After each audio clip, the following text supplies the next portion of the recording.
What's going on, guys? So sometimes there are different things that go out in the news that it happens and I don't really address it because I don't feel like it's something that needs to really be addressed, and it's something that I think is it's a little bit overhyped. But a few days have gone by and it's still just being reiterated and reiterated. Recently, future #1 overall pick and Jaguars quarterback Trevor Lawrence was featured in a Sports Illustrated article. And he said in the article, he basically said, look, like, I don't go out there, I don't put any kind of chip on my shoulder, I don't, and I'm paraphrasing here, but he basically said that, look, like, I don't have any kind of like chip on my shoulder. I don't need that. That's not what motivates me to be great. You know what I mean? And a lot of people saw this and just went crazy with it, just absolutely crazy. And I don't think it's mostly people in Jacksonville. It's mostly just the same people, outside of Jacksonville, the national media, different fans from other teams and whatnot that are just like, oh man, this guy isn't I don't know. It's I don't know why it's so overblown, but it's basically people saying that, look, he really doesn't care about football. But when I see this in my eyes, it's more like, one thing, Trevor Lawrence, his whole career, he's never really been slighted. You know what I mean? He's never been, he's always been the #1 quarterback. He took over for his high school team his freshman year. And freshman year in college, he took over as quarterback there. And, things haven't necessarily been given to him. I mean, he's definitely earned what he's gone out there. But, everywhere he's gone, he's pretty much always been, like, the #1 guy. So he's never tried to push a narrative of, oh, like, because some players, like I know Michael Jordan, for example, and even Jaguars player Maurice Jones-Drew wore the number 32 because 32 teams passed him in the first round. And different players have those kind of, motivations. But Trevor Lawrence, like, his motivation is, look, I'm going to go out there, I'm going to be the best team that I can, I'm going to be the best quarterback I can, and not only that, I'm going to be the best, like, husband, best father. I'm just going to be the best. I'm going to do what I can to my very best. And I am just going to shut out the outside noise. And to me, that's essentially what he's saying. Like, I know this is, a lot of times I try to put myself in these guys' shoes. And, it's like, and it sounds stupid for me to compare, but, it's like me with this football, or with this channel. You know what I mean? It's like, I don't sit here and make videos and, when I hit 10,000 subscribers, I'm like, oh, look, I can't wait for my haters to see that I hit 10,000 when they never said that I could do it. It's like, no, like, I feel great pride in myself. I sit here and I appreciate all the people that helped me get to the point.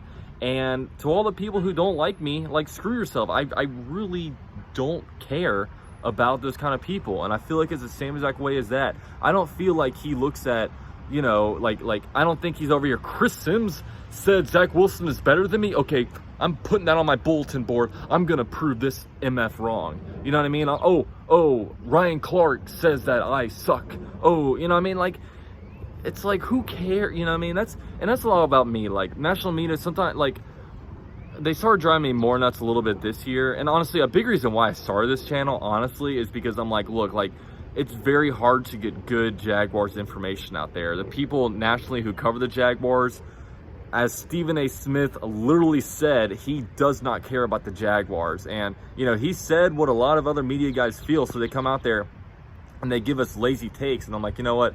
Maybe I can go out there and give, not necessarily expert content. Like, I don't consider myself a Jaguars or football expert, but I do consider myself that I am informed. I know what's going on with the Jaguars organization, and I can form decent opinions based on that I feel, okay, if I say, this guy sucks, or if I say the Jaguars suck, it's just what I feel. And I think that, from a fan perspective, fans can appreciate that, look, this is what another fan thinks. That's what most people say. Look, we, I have a big difference in opinion than a lot of Jaguar fans on a lot of different things, but they still watch my videos and stuff. It's just like, look, this is his opinion. He's sharing his opinion. I respectfully disagree with his opinion, and I move on. And we all move on. That's one thing I love about football and stuff, is that, we can have disagreements and, you know, still respect each other and whatnot. And obviously the great thing is that we get to kind of see different outcomes play out.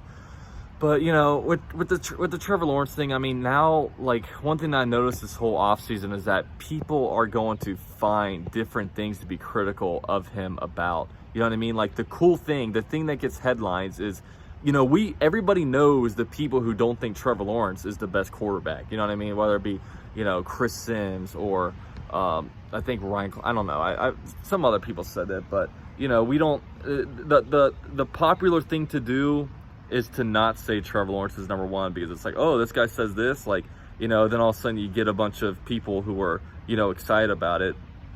But at the end of the day, you know, 32 out of 32 NFL GMs would take Trevor Lawrence over Zach Wilson or any of these guys. Like, I'm pretty confident to say that. And, you know, Jets fans and stuff like that, they'll try to, you know, persuade themselves, and, you know, they've kind of talked themselves into like, oh, Zach Wilson probably has a higher ceiling, this and that. But at the end of the day, guys, we're getting our quarterback.